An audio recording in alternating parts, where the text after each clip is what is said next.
আপনারা কি আপনার প্রোফাইলে স্টার কিনতে চান? তাহলে এই ভিডিওটি আপনার জন্য। তো স্টার কেনার ক্ষেত্রে দুটো অপশন আছে। একটা হচ্ছে যে প্রোফাইলে আগে থেকে স্টার কেনা আছে সেই প্রোফাইল, আর আরেকটা অপশন হচ্ছে যে প্রোফাইলে এখন পর্যন্ত একটাও স্টার কেনা হয়নি সেই প্রোফাইল। তো এখন আমি আপনাদের দেখাবো যে প্রোফাইলে আগে থেকেই এর আগে একবার স্টার কেনা ছিল সেই প্রোফাইল থেকে কীভাবে স্টার কিনতে পারেন। অর্থাৎ যে প্রোফাইলে মাস্টার কার্ড অ্যাড করা রয়েছে সেই প্রোফাইলের মাধ্যমে আপনারা কীভাবে স্টার কিনতে পারেন সেটা দেখাবো, এবং এর পরবর্তীতে অন্য আরেকটি ভিডিওতে দেখাবো কীভাবে আপনাদের নতুন অ্যাকাউন্টে যেখানে এখন পর্যন্ত স্টার কেনা হয় নাই সেখানে আপনারা কীভাবে মাস্টার কার্ড অ্যাড করে স্টার ক্রয় করতে পারেন। তো চলুন শুরু করি আজকে ভিডিও। বন্ধুরা, আমি এখন আপনাদের দেখাবো যদি আপনার প্রোফাইলে স্টার আগে থেকে কেনা থাকে, অর্থাৎ যে প্রোফাইলগুলোতে আগের থেকে স্টার কেনা ছিল সেই প্রোফাইলগুলোতে কিভাবে আপনি স্টার কিনতে পারেন। সেই প্রোফাইলগুলোতে স্টার কেনার জন্য অবশ্যই আপনাকে স্টার সেন্ড করার অপশনে চলে যেতে হবে। তো সেক্ষেত্রে আমি আমার একটি পরিচিত প্রোফাইলে চলে আসলাম। সো প্রোফাইলে আসার পরে এখান থেকে আমি বিভিন্ন অপশন দেখতে পাচ্ছি। তো আমি এখন থেকে এই ভিডিওটি ওপেন করলাম।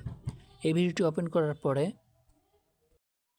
তো এখান থেকে এই শো ইয়োর সাপোর্ট এই অপশন আমাকে ক্লিক করতে হবে। এখানে ক্লিক করার পরে আপনারা দেখতে পাবেন এই যে উপরের দিকে আমার ব্যালেন্সে 9টা স্টার রয়েছে। আমি এখান থেকে চাইলে ওনাকে স্টার সেন্ড করতে পারি, কিন্তু আমি যেহেতু স্টার কিনবো সেক্ষেত্রে আমি এই অপশনে ক্লিক করব। এখানে ক্লিক করলে আমাকে এখানে স্টারের বিভিন্ন অফার কিন্তু দেখাচ্ছে।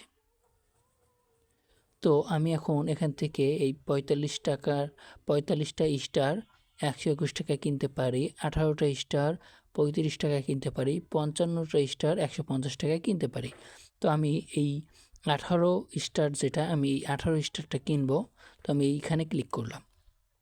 এখানে ক্লিক করার পরে দেখেন এখানে আমাকে এই অপশনে নিয়ে আসছে। এখানে নিচের দিকে আমার মাস্টার কার্ড অ্যাড করা রয়েছে।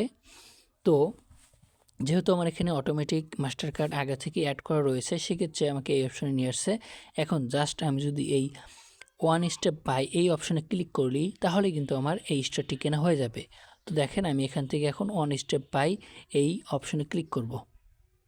এখানে ক্লিক করলে আমার অ্যাকাউন্টটি ভেরিফাই করার জন্য বলতেছে। আমি এখান থেকে আমার ফোনের যে পাসওয়ার্ডটি থাকবে সেই পাসওয়ার্ডটি দেব। আপনাদেরও অবশ্যই আপনাদের ফোনের পাসওয়ার্ডটি এখানে দিয়ে দিবেন। তো এখান থেকে আমার ফোনের পাসওয়ার্ড তারা চাচ্ছে সিকিউরিটি পাসওয়ার্ড। তো আমি এখান থেকে আমার ফিঙ্গারপ্রিন্টটি দিয়ে দিচ্ছি। তো ফিঙ্গারপ্রিন্ট দেওয়ার পরে দেখেন এখান থেকে তারা প্রসেসিং করতেছে, এবং গুগল প্লের মাধ্যমে তারা কি করতেছে প্রসেসিং করতেছে। তো দেখেন আমার পেমেন্ট সাকসেসফুল হয়ে গেছে। তো এখন